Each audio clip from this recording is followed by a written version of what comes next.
One royal wedding night destroyed a princess's womb and almost brought down an empire. In the glittering courts of Europe, royal scandals were whispered like poison, but few tales cut as deep as the royal STD scandal that shattered the life of Princess Stephanie of Belgium and threatened the fragile stability of the Austro-Hungarian Empire, a dynasty drowning in secrets, betrayal, and hidden diseases. This is not merely a story of crowns and palaces. It's a story of how one young woman, merely 17 years old, stepped into a royal marriage believing in a fairy tale, only to discover a nightmare pulsing beneath velvet curtains. Rumors swirled through Viennese salons of political conspiracies, mysterious poisons, and shadowy assassins. Yet the truth lurking in the imperial chambers was far more ordinary, far more devastating: a sexually transmitted disease, a royal gonorrhea scandal that stripped a princess of her fertility and nearly extinguished a dynasty desperate for heirs. This is the true royal tragedy, the royal betrayal that historians often soften, where male privilege and unchecked desire turned sexually transmitted infections into silent weapons within royal marriages, leaving women like Stephanie blamed, shamed, and scarred for life. Prepare to enter a world where royal secrets festered behind silk walls, where royal betrayal carried not only broken hearts, but medical consequences that rewrote history itself. A world where the Mayerling incident and Habsburg secrets are just fragments of a larger, darker royal conspiracy, and where the infected princess became a silent casualty of a royal dynasty's hidden sins. She was born into opulence but molded by cold neglect, for on May 21, 1864, Stephanie Clotilde Louise, Hermione Marie Charlotte, arrived in the grand halls of Laeken Castle, a royal daughter destined to become a pawn on the chessboard of European dynasties, a fragile piece in a world where royal betrayal and dark secrets often sealed a princess's fate long before she ever wore a wedding gown. Her father, King Leopold II of Belgium, a man whose name echoes through history as both monarch and monster, ruled not only his nation, but personally owned the Congo Free State, where a royal scandal of human atrocities unfolded, costing millions of lives for rubber and ivory. Yet behind palace walls, Leopold's cruelty was just as potent at home. He cared nothing for daughters, pouring all attention into his single male heir, leaving Stephanie and her sisters starved for affection and trapped in a royal tragedy of silence. Her mother, Queen Marie Henriette of Austria, found herself suffocating in an unhappy marriage, driven to retreat from court life and vanish into private seclusion, another casualty of royal betrayal and the brutal expectations of Habsburg secrets. Stephanie, meanwhile, was left with a fragmented education, just enough languages, etiquette, and courtly manners to make her presentable in diplomatic negotiations, but none of the knowledge that truly mattered: what a marriage demanded, what dangers lurked in a royal bed, how a woman's body could become both a battlefield and a bargaining chip.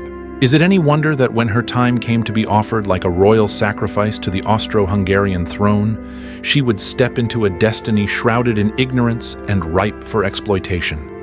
Because the stage was already set for the greatest royal scandal of her lifetime, a betrayal that would emerge not from foreign assassins or political plots, but from the man who would soon call himself her husband, and whose hidden sins would carve an irreversible wound into the heart of the Habsburg dynasty, leading us straight into a royal wedding that promised paradise, but delivered only devastation. From the moment Stephanie stood beneath the soaring arches of St. Augustine's Church in Vienna on May 10, 1881, draped in silk and diamonds and staring into the eyes of Crown Prince Rudolph of Austria, it seemed as though every royal scandal, every whisper of royal tragedy that haunted European courts might at last leave her untouched, replaced instead by a fairy tale woven in gold. Guests flocked to the grand ceremony, a spectacle glittering with future monarchs like Edward VII of England and Emperor Wilhelm II of Germany, each face radiant with hope for a royal marriage meant to solidify alliances and secure the future of the mighty Habsburg dynasty. And for a time, it appeared, destiny was smiling on the teenage princess who had once lived in her father's cold shadow. Rudolph, at least in the first soft months of marriage, showered her with affection, offering gestures of tenderness that Stephanie, so starved for genuine warmth, could only absorb like sunlight after a lifetime of frost. In September 1883, when she gave birth to Archduchess Elizabeth Marie, The royal family rejoiced as though the dynasty's survival was finally assured, and Vienna buzzed with rumors that this royal union might banish the dark secrets and royal betrayals that had plagued previous generations. But behind the walls of their imperial chambers, the seeds of devastation were quietly germinating, hidden beneath polite smiles and royal protocols.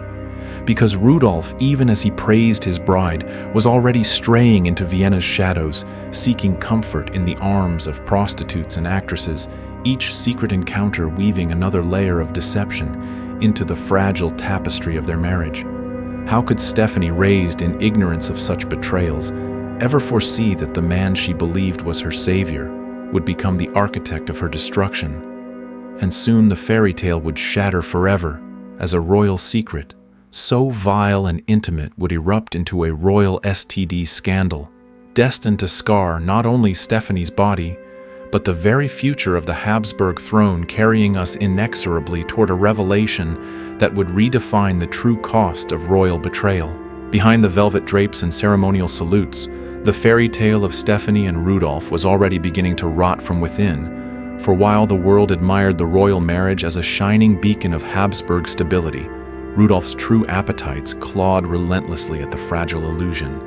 He haunted the neon glow of Vienna's underbelly, slipping into brothels and private apartments where actresses and prostitutes waited their presence cloaked in secrecy, yet destined to ignite the royal STD scandal that would one day stain the Habsburg name. Though he returned to the palace with honeyed words and regal charm, he carried with him a disease more lethal to dynastic ambitions than any assassin's blade.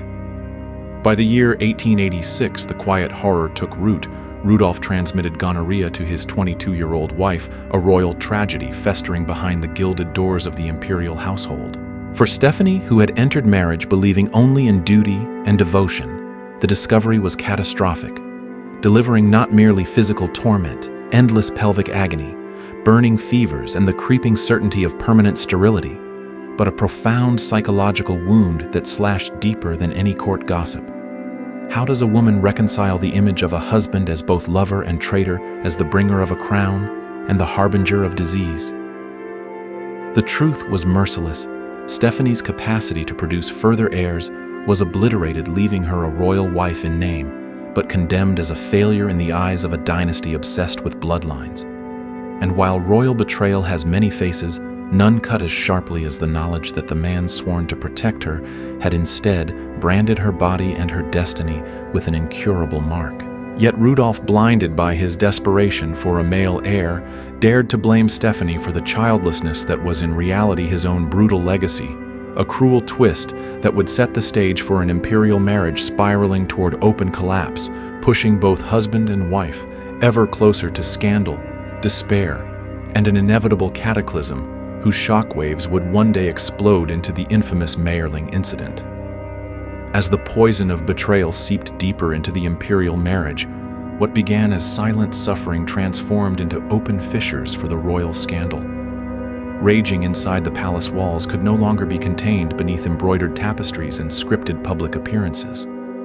Stephanie, shattered by the revelation of her own sterility and the royal STD scandal that had claimed her future, found herself suffocating in a life that offered only humiliation and whispered condemnation from a court obsessed with airs and appearances. And as Rudolf spiraled further into the shadows, consumed by alcohol, morphine, and a desperate hunger for distractions that only intensified the royal tragedy, Stephanie's world became a labyrinth of suspicion and silent tears. The princess who once believed marriage was her salvation now confronted a cruel reality. Her husband, who had branded her body with disease, now dared to blame her for failing to provide a male heir, twisting the knife of royal betrayal even deeper into her soul. What was a woman supposed to do, trapped between a crown and the echoing emptiness of childless chambers? The court buzzed with whispers of potential annulment, an unthinkable stain on Catholic nobility. Yet even this escape seemed as unreachable as the affection she had once hoped to find in Rudolf's arms. Seeking solace, Stephanie allowed herself the forbidden comfort of a romantic connection with a Polish count during a journey to Galicia, a small rebellion against the iron bars of royal protocol and the loneliness that stalked her like a ghost. Meanwhile, Rudolf, wrestling with the demons he had unleashed, plunged into darker vices, his mind fracturing under the weight of guilt and dynastic pressure until shadows of despair gathered around him like storm clouds heralding disaster. And it is in these deepening storms that the next irreversible tragedy would unfold, a royal catastrophe so shocking that even the Habsburg secrets thick as Vienna's fog could not contain the explosive force of what history would forever call the Meyerling incident. It was in the frozen silence of January 30th, 1889, that the royal scandal destined to eclipse even Stephanie's private agony burst violently into public view, for deep within the secluded walls of the Meyerling hunting lodge, Crown Prince Rudolf of Austria was discovered lifeless beside the equally motionless body of his 17-year-old companion, Baroness Mary Wetzera. Their deaths a royal tragedy that ignited the greatest storm of whispers and conspiracy theories the Habsburg dynasty had ever faced. Official proclamations labeled it a tragic joint death, but corridors in Vienna buzzed with darker questions. Was it murder? Suicide, or something far more sinister hiding within the royal conspiracy that seemed to cloak every chamber of the imperial court? For Stephanie, the shock detonated with ferocious force, a royal betrayal that cut deeper than even Rudolph's earlier sins, leaving her both liberated and devastated, a widow, at 24 free at last from a marriage poisoned by disease and deceit, yet marked forever by the stain of public scandal and whispered blame. How does a woman reconcile relief with sorrow, knowing the man who destroyed her body had also destroyed himself in a bloody spectacle that threatened to shatter the Habsburg secrets once and for all? The Meyerling incident was more than a royal tragedy. It was the catastrophic implosion of an entire imperial facade, revealing to the world that beneath the glittering surface of palaces lay veins of madness, sexual recklessness, and dynastic desperation. And though the court scrambled to bury the details to rewrite history with sanitized official narratives, the truth pulsed like an open wound through Europe's royal circles, entwining Stephanie's name forever with a royal scandal of unimaginable proportions. Yet her story did not end amid the snow and silence of Meyerling, for Stephanie's life would continue in unexpected ways, haunted by the shadows of royal betrayal and driven by the relentless search for something resembling peace in a world that had stolen so much from her, leading us into the final chapters of a life shaped by both tragedy and resilience. In the shadow left by Meyerling's blood-stained tragedy, Stephanie of Belgium emerged not simply as a royal widow, but as a woman stranded between two worlds, the glittering, suffocating protocols of imperial courts and the silent corridors of a life forever altered by royal scandal and irreversible betrayal. She was only 24 when the title Crown Princess of Austria fell away, leaving behind a vacuum filled with whispers and half-pitying glances, for Vienna could never look at her without remembering the royal STD scandal and the royal tragedy that had stolen not just her marriage but her entire future as empress. And yet amid the ruins, Stephanie refused to vanish into the footnotes of Habsburg secrets. She continued her life carrying her invisible scars beneath layers of formality and royal etiquette, a living reminder of how royal betrayal could destroy both flesh and destiny. In 1900, nearly a decade after the explosive end of her imperial marriage, Stephanie married Count Elemer Lanier, a Hungarian nobleman who offered a different kind of partnership, one free of crowns but also forever free of children, for the disease Rudolf had gifted her had stolen that possibility forever. How must it have felt to walk through the grand salons of Europe, holding the title of countess instead of empress, knowing that every polite smile hid curiosity, judgment, or secret relief, that she was no longer a player in the high-stakes game of royal succession, and yet she lived on, outlasting not only her tragic husband, but even her father, Leopold II, witnessing the collapse of empires and the roaring storms of 2 world wars. A royal survivor whose body bore the consequences of royal scandal, yet whose spirit refused to bow entirely to fate. But while her own chapter slowly dimmed toward its end, one lingering thread remained: her only daughter Elizabeth, whose life would carry forward the Habsburg bloodline, proving that even in the wake of disease, betrayal, and imperial collapse, the royal legacy could not be completely extinguished, setting the stage for the final reflection on the true price paid by women like Stephanie in the cruel games of royal power. Stephanie of Belgium's story, when stripped of crowns and ceremonies, reveals one of the darkest royal scandals history has chosen too often to whisper about rather than confront. For her tragedy was not woven from poisons or political assassinations, nor was it a royal conspiracy born in smoke-filled rooms. It was forged from something far more common, yet infinitely more devastating: the silent, merciless plague of sexually transmitted disease, wielded as an unspoken weapon within royal marriages, leaving royal women like Stephanie branded, blamed, and broken for sins that were never theirs.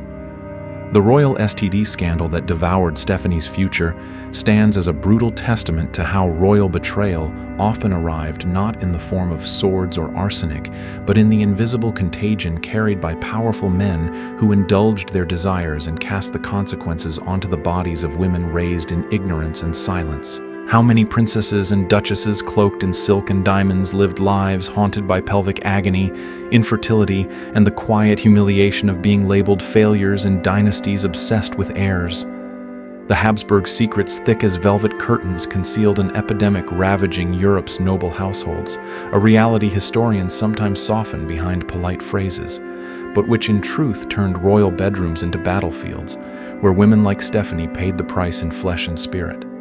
Hers was not an isolated royal tragedy, but part of a systematic pattern where male privilege and medical irresponsibility colluded to strip women of health, dignity, and dynastic purpose, all while society pointed accusing fingers at the victims instead of the perpetrators. And so while Stephanie ultimately died in 1945 at the age of 81, her life reminds us that the worst royal scandals are often not the ones dripping with blood or shadowed by conspiracies, but those born in intimate betrayals, hidden infections, and a silence so deep it echoes through centuries. A silence that demands we ask even today, who truly bears the cost of royal power, and who remains unseen in the footnotes of royal history. Stephanie's story reminds us that true royal scandals rarely wear crowns of poison or cloaks of conspiracy. Instead, they hide in intimate betrayals where silence becomes a weapon and women pay the price for men's secret sins. And perhaps the most painful truth is this: history loves to blame the victim. But if we keep telling these stories, maybe the silent wounds of the past can finally find justice. Which makes me wonder, do you think Stephanie deserved blame, or was she simply another casualty of royal power? Share your thoughts in the comments, save this video to revisit the dark secrets we've uncovered, and subscribe right now so you won't miss the next royal scandal that history tried to bury.